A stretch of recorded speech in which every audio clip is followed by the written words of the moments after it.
నేను నా విషయం తీసుకుంటానండి, నేను ఎప్పుడు కూడా డైరెక్ట్ పొలిటికల్ సిచ్యువేషన్లో లేను. But right from my intermediate days నేను 75-76 దగ్గర నుంచి కూడా నా బ్రాటప్ అంతా కూడా Hyderabad.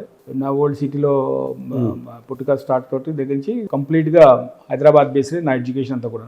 But right from my college days, intermediate days నుంచి కూడా I got a concern towards society. ఏంటంటే సొసైటీలో సర్వీస్ చేసే విధానం అప్పటి నుంచి మొదలుపెట్టాం. దాంట్లో భాగంగానే ఏంటంటే రాజకీయ నాయకులను కలవడం, మన ఏరియాకి మనకొచ్చే పనులు చేయించడం విషయంలో నేను యాక్టివ్ ఇన్వాల్వ్మెంట్ ఉండింది నాకు. అప్పుడు ఉండింది, ఇప్పుడు నేను ఈవెన్ సర్వీస్లో చేరిన తర్వాత కూడా నేను యాక్చువల్గా ఏంటంటే నేను సెంట్రల్ గవర్నమెంట్ సర్వీస్లో చేరాను. సెంట్రల్ గవర్నమెంట్ సర్వీస్ నుంచి మళ్ళీ స్టేట్ గవర్నమెంట్లో డెప్యుటేషన్ మీద మినిస్టర్స్ తోటి వర్క్ చేసినాను కొంతకాలము. అది కూడా కాంగ్రెస్ గవర్నమెంట్లోనే. మళ్ళీ తర్వాత బ్యాక్ టు దిస్ థింగ్.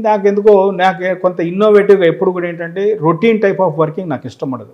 ఏదైనా ఇన్నోవేటివ్గా చేయాలని ఉంటుంది. ఇన్నోవేటివ్గా చేయాలనుకున్నప్పుడు ఏంటంటే కొన్ని పరిస్థితులు మనకు అనుకూలించవు. గవర్నమెంట్లో ఏంటంటే ఎస్ బాస్ అన్నవాడికే కాలం, మిగతా వాళ్ళకు ఉండదు. అందుకని నేను ఆ ఉద్దేశంతో నాకు అవకాశం ఉన్నా, నాకు 20 సంవత్సరాల సర్వీస్ ఉన్నా కూడా నేను రిజైన్ చేసేసి బయటకు వచ్చి నేను ప్రైవేట్ సెక్టార్లో కన్స్ట్రక్షన్ ఇండస్ట్రీలోకి ఎంటర్ అయ్యి కంపెనీలు స్థాపించడం, కంపెనీలు నడపడం, కంపెనీలని అభివృద్ధిలోకి తీసుకెళ్లడంలో నాది కీలక పాత్ర ఉన్నది.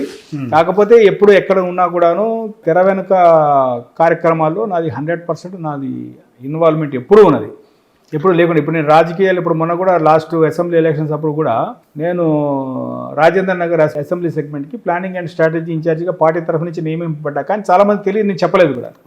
చేసినాక పని చేసాం. మనకు అల్టిమేట్గా ఏంటంటే రిజల్ట్ కావాలి.